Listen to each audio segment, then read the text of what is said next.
ज्वलत्कराळ जिह्विका कठोरदंश्रिका प्रदीप्त। నమస్తే అండి, ఈరోజు మనం శ్రీ శ్రీ శ్రీ క్షేత్రగిరి వెంకటేశ్వర స్వామి ఆలయానికి వచ్చాము. ఈ ఆలయం అయితే గణపూర్ గ్రామంలోని మేడ్చల్ మండలంలోని మల్కాజ్గిరి జిల్లాలో ఉంది. ఆలయానికి రైట్ సైడ్ అయితే స్వయంభూ ఆంజనేయ స్వామి వారి ఆలయం ఉంటుంది. ఆంజనేయ స్వామి వారిని దర్శించుకుందాం రండి. ఇంకా టెంపుల్ నుంచి బయట వ్యూ ఇలా ఉంటుంది. ఈ ఆలయం కొండ మీద ఉంటుంది కాబట్టి చాలా విశాలంగా ఉంటుంది. ఇంకా సంక్రాంతి అప్పుడు ఉత్సవాలు ఘనంగా జరుపుతారు కాబట్టి అప్పుడు రష్ అలా ఉంటుంది.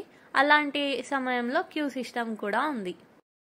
ముందు అయితే స్వామివారిని దర్శించుకొని ఈ ఆలయ విశేషం గురించి పంతులు గారిని అడిగి తెలుసుకుందాం రండి.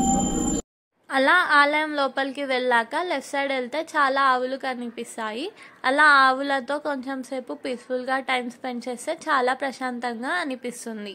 ఈ ఆలయం అయితే చాలా ప్రత్యేకమైనది. ఎందుకంటే ఎక్కడా లేని విధంగా ఇక్కడ వెంకటేశ్వర స్వామి వారు విష్ణువు రూపంలో దర్శనమిస్తారు. ఇప్పుడైతే మనం లోపలికి దర్శనాని కోసం వెళ్దాం రండి. ఫస్ట్ అయితే మనకి పద్మావతి అమ్మవారు దర్శనం ఇస్తారు. ఇంకా వెంకటేశ్వర స్వామి వారు గోదా అమ్మవారు కూడా దర్శనమిస్తారు.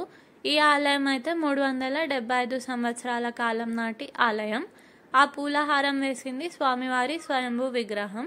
ఇంకా ఆ రాయి మీద శంకు చక్రాలు కూడా దర్శనం ఇస్తాయి. కాకపోతే ఇక్కడ వెంకటేశ్వర స్వామి వారు వెలిసి 2000 సంవత్సరాలు అవుతుంది.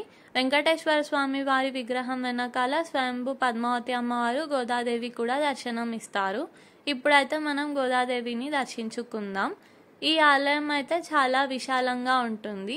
కాకపోతే ఈ ఆలయం ఇక్కడ ఉందని చాలా మందికి తెలీదు. ఇంకా ప్రతి శనివారం ఇక్కడ అన్నదానం కూడా చేస్తారు. ఇక్కడ చాలా విశేష కార్యక్రమాలు, విశేష పూజలు కూడా జరుగుతాయి. ఇంకా సంక్రాంతి అప్పుడు ఘనంగా ఉత్సవాలు కూడా జరుపుతారు. ఇప్పుడైతే మనం ఆంజనేయ స్వామి వారి గుడి వెనకాల ఉన్న స్వయంభూ వీరభద్ర స్వామి వారి ఆలయం ఇంకా స్వయంభూ శివాలయానికి వెళ్దాం రండి. ఇదే స్వయంభూ శ్రీ వీరభద్ర స్వామి వారి ఆలయం. ఈ ఆలయం కూడా గుహలోనే ఉంటుంది. ఈ వీరభద్ర స్వామి వారి ఆలయం పక్కనే స్వయంభూ శివాలయం ఉంటుంది. ఆ శివాలయానికి వెళ్ళే దారి కూడా గుహలాగా ఉంటుంది. కొంచెం వంగి వెళ్ళాలి. ఆ శివాలయానికి కూడా ఒక ప్రత్యేకత ఉంది.